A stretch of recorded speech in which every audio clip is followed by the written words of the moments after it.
If you host remote podcast interviews or present webinars online, audio quality is crucial for professionalism and audience engagement. But poor sound plagued by echo, background noise, voices that are too distant or boomy, well, it's common. In most cases, the issue isn't your microphone, but rather your microphone technique. One of the biggest issues with microphone technique is something called proximity effect. Don't panic. I'll explain proximity effect in simple terms. It means the closer you get to any directional microphone, the more bass gets boosted. Move away and the bass is reduced. Here's an example. I would be shocked if you didn't notice how awful this sounds. It was boomy. It was unnatural. Nobody wants to listen to that, but you also need to be careful not to get too far away from the microphone. Each microphone has something inside it called a capsule. This is the hardware that's capturing the noise. The capsule typically only works well on one side, while it does its best to reject noise from the other side. I'm going to move the microphone farther away from my mouth, similar to a webcam or microphone placed not quite close enough on the desk. How does this sound to you? Do you like it compared to what you just heard? Even the average person who doesn't consider themselves an audiophile would notice that my voice lost all definition. In fact, not only did it sound really tinny, like my voice was coming out of a tin can, but you also may have picked up on a little bit of echo. So as you can tell, being too far away from the microphone can provide just as poor of an experience for the listener as being too close. We've all been there. The phone rings, your largest client is on the line, totally panicked. Their CEO spilled coffee all over her laptop and it's completely dead. Everything she needed for her investor presentation tomorrow was on that laptop. There's nothing more heart-stopping than losing business-critical data. Whether you get hit with ransomware, hardware failure, or human error, data loss can be a business-ending event. Backups are your final stand when a threat penetrates your layers of defense. That's where Comet Backup comes in. Comet is a secure, reliable backup solution designed specifically for MSPs. Protect computers, servers, virtual environments, emails, and databases. You choose where the data is stored. Backup to local on-prem storage or any of the leading cloud providers to slash your storage costs. Comet grows with your business with scalable per-device pricing. Test drive Comet Backup with a 30-day free trial. Get $50 free credit when you sign up with the promo code RocketMSP. Start running backups in 15 minutes or less at CometBackup.com. Comet Backup, the backup solution that MSPs trust.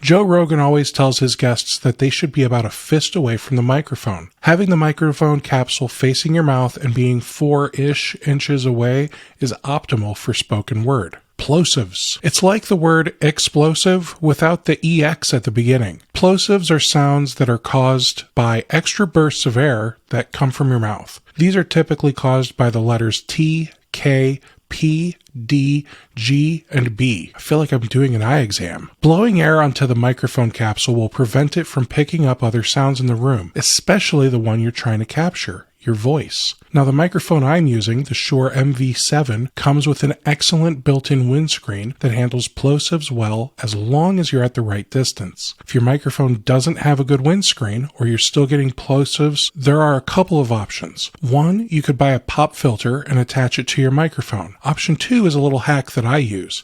Do you see how my microphone is pointed at my mouth but at a 45-degree angle coming in from the side? This helps the mic to be close to the audio source, my mouth, while avoiding the air that is coming out of it as I speak.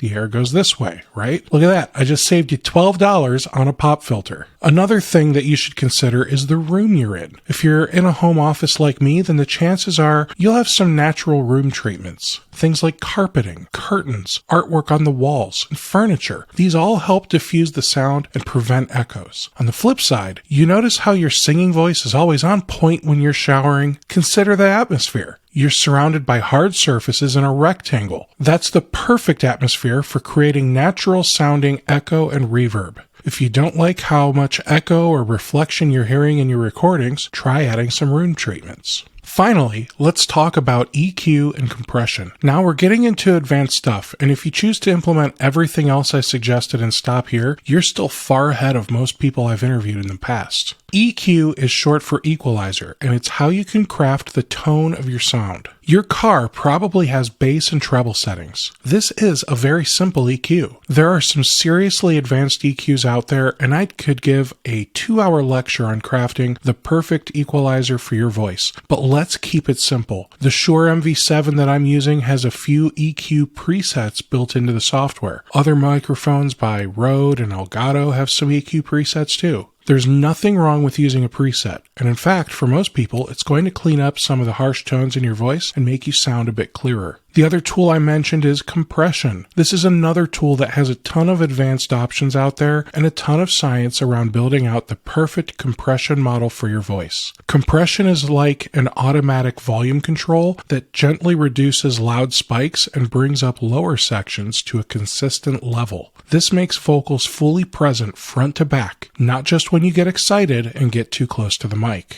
Using the Shure software's one-touch EQ and compression presets tuned specifically for speech means great broadcast-ready sound with no learning curve. All you have to do is click and enable the software. It brings voices to the forefront while respecting room tone based on professional settings. I simply couldn't live without these enhancements. The results speak for themselves. So in summary, equalizers and compressors are your audio fine-tuning friends for incredibly quick but dramatic sound improvements from any microphone. Don't be afraid of the tech lingo. Easy interfaces like the MV7s make studio tricks accessible for beginners and pros alike. So there you have it. That's my guide to fixing common microphone mistakes. Small adjustments like proper distance, windscreens, acoustic treatment, and using EQ and compression can dramatically improve your audio for interviews, conferences, and presentations. Do you have any audio pet peeves from webinars or podcasts? What questions weren't answered about getting great vocal sound? I aim to help everyone sound more professional and polished on calls and recordings. Now that you know how to use your microphone correctly, your audio will be top notch. Take it easy, everybody, and don't be afraid to ask tough questions.